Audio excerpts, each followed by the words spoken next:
안녕하십니까. 다큐탐나 홍계표입니다.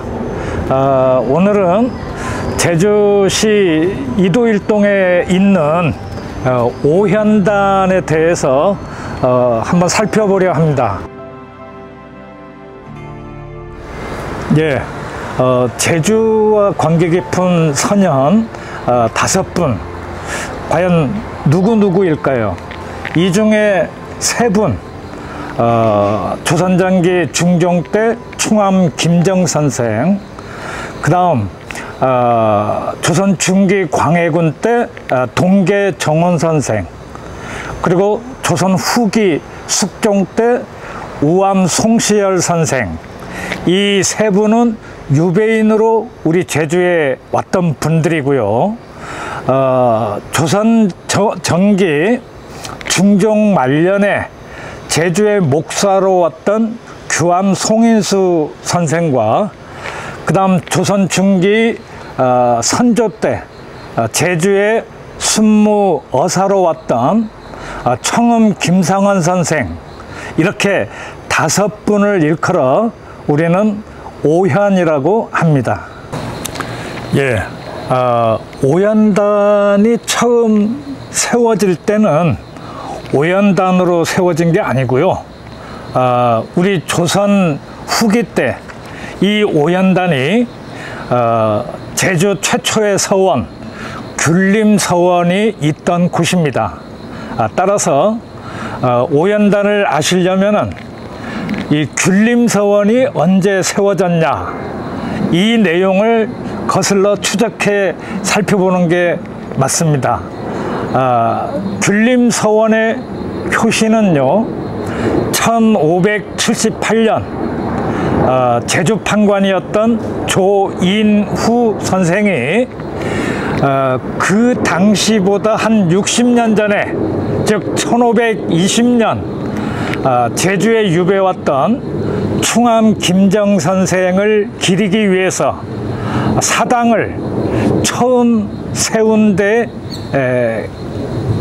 그 효시가 됩니다. 예, 충암 김정 선생을 추모하기 위한 사당은 원래 이 오현단에 세워졌던 게 아니고요.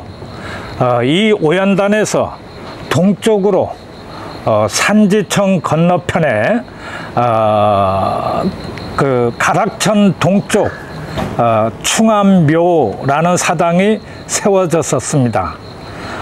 그리고 이 오현단 지역의 최초의 건물은요, 오히려 1660년 제주 목사 이괴가 당시 제주의 선비 명도암 김진용 선생의 건의를 받아들여 장수당이라는 학당을 세우기 시작하면서 기인합니다.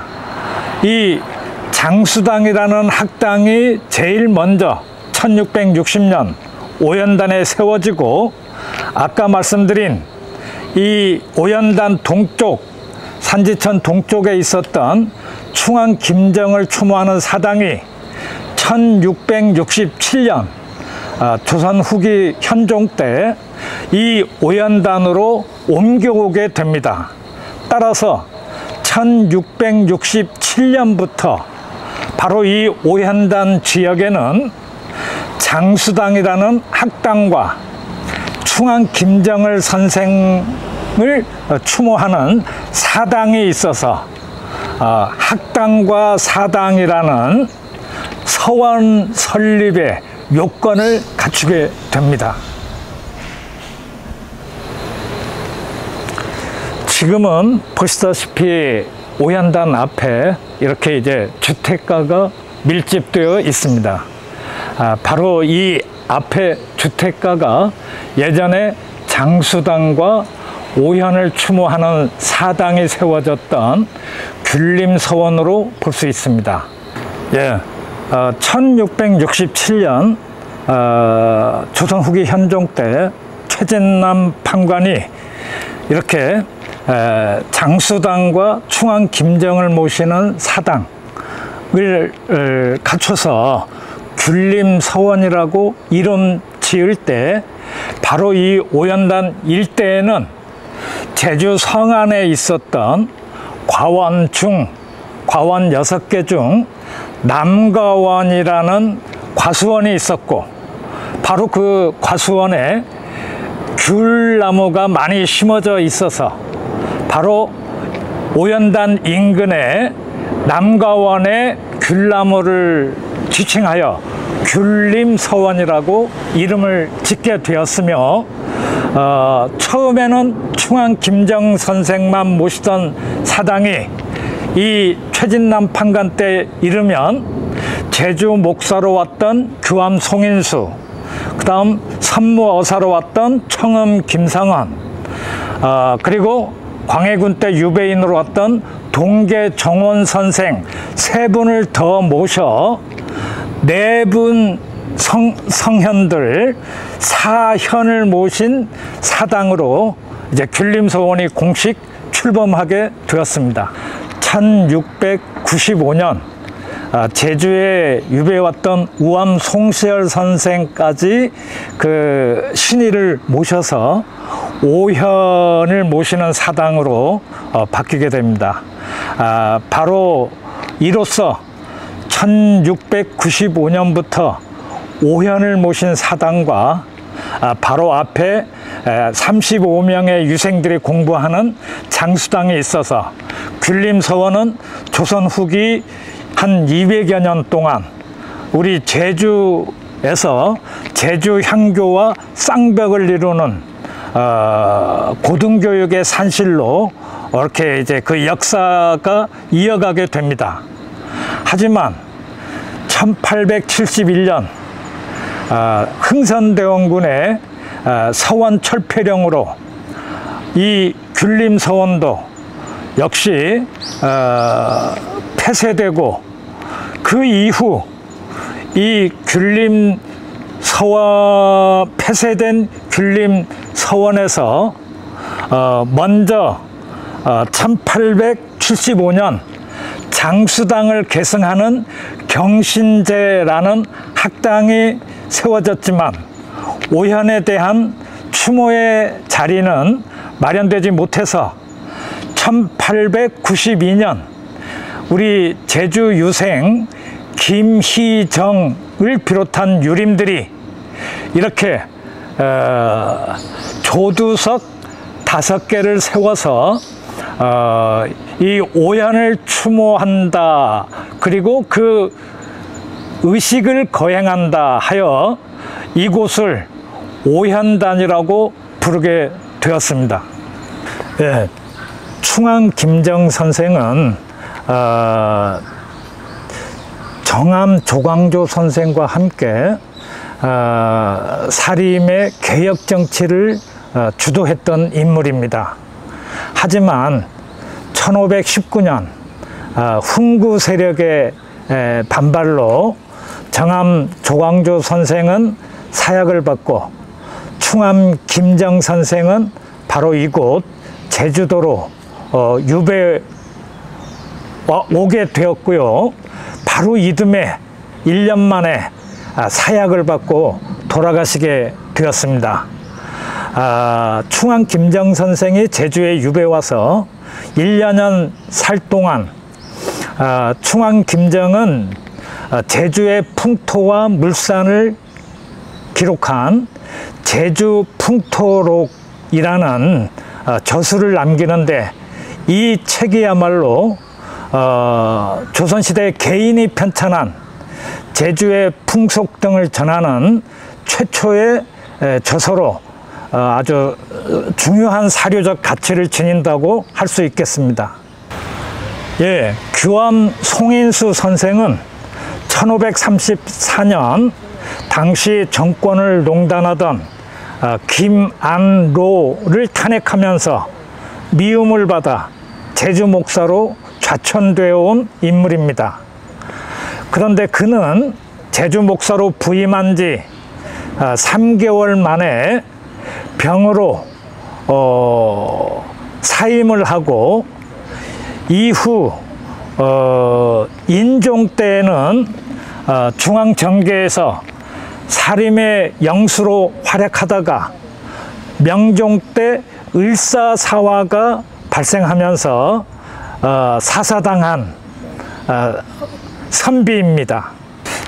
청엄 김상원 선생은 1601년 제주도에서 발생했던 소덕류, 길운절, 모반 사건에 대한 진상조사, 그리고 제주민들을 위로하기 위한 어사로 제주에 들어왔습니다.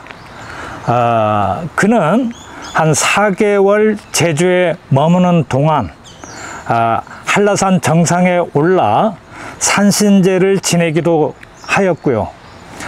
제주 전역을 해안가를 따라 돌아다니면서 각종 방어시설, 그리고 호구조사 등의 자세한 조사까지 이룹니다. 그는 특히 제주 향교를 방문하여 제주 유생들에게 그 고충을 물었는데요. 그 고충을 들은 청엄 김상원 선생은 지방관의 가렴주구, 또 가혹한 폭정으로 제주민이 고통에 이르렀음을 간파하는 글을 남기기도 하였습니다.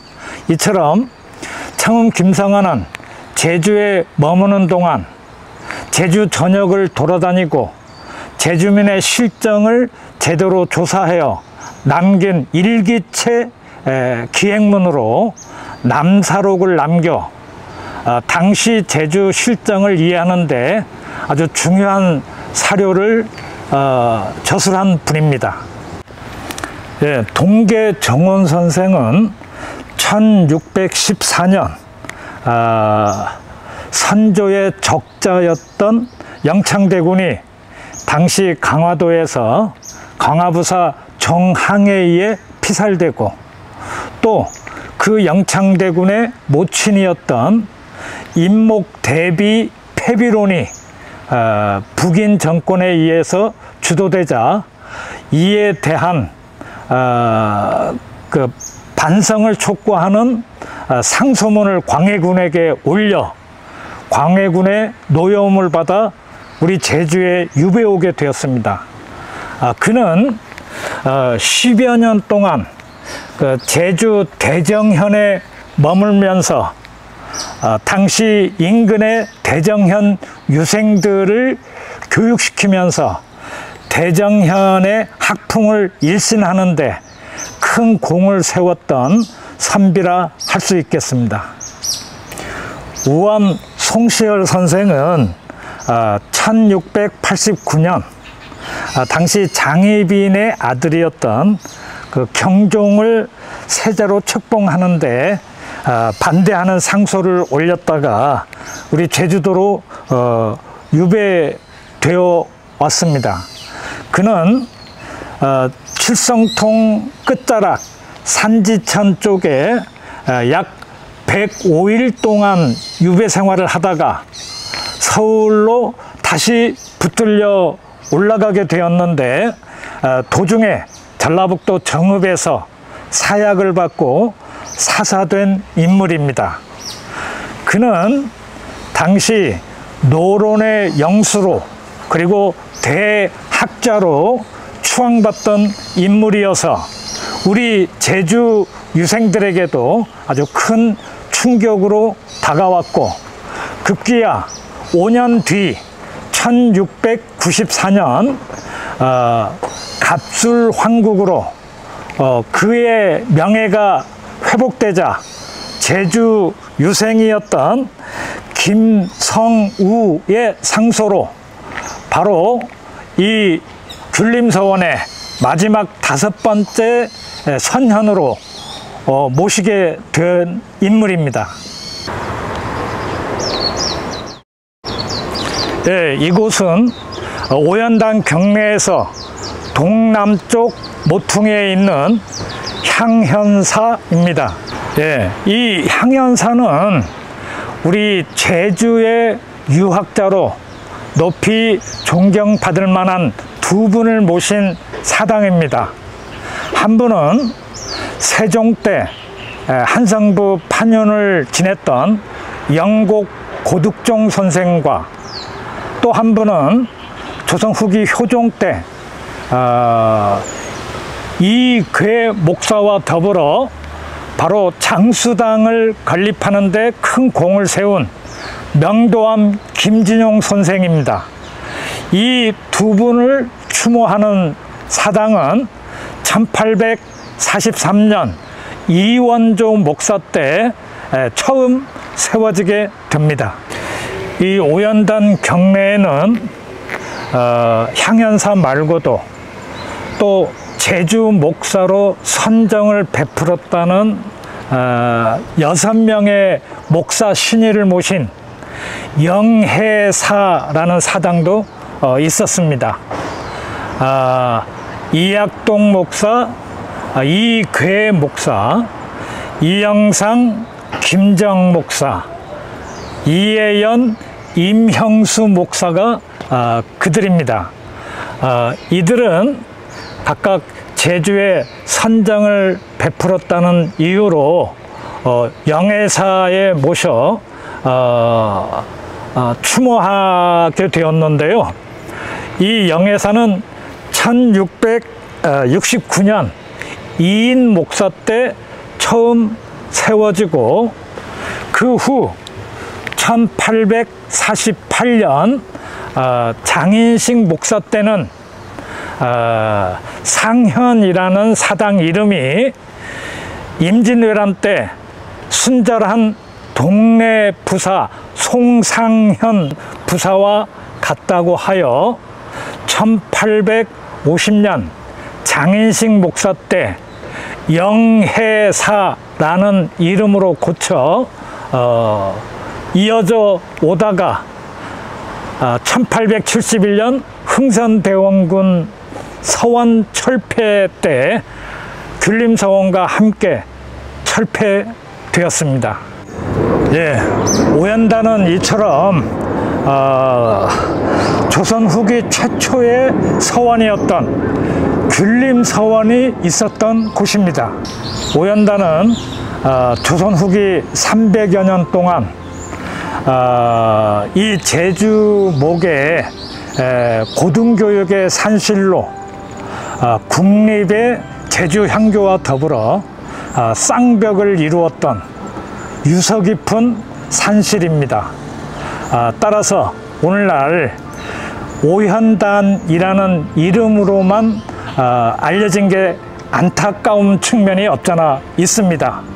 오히려 귤림서원터라고 불리워지는 것도 의미 있는 일이라고 생각됩니다. 지금은 앞에 주택가와 또 여러 비석들이 세워져 있어서 다소 이미지가 좀 퇴색된 측면이 없잖아 있는 곳입니다. 하지만 조선 후기 내내 우리 제주의 사립 고등교육의 산실로 이 오연단은 조명받고 앞으로도 잘 보존하여 후세에게 그 사실을 알릴 필요가 있다 할 것입니다.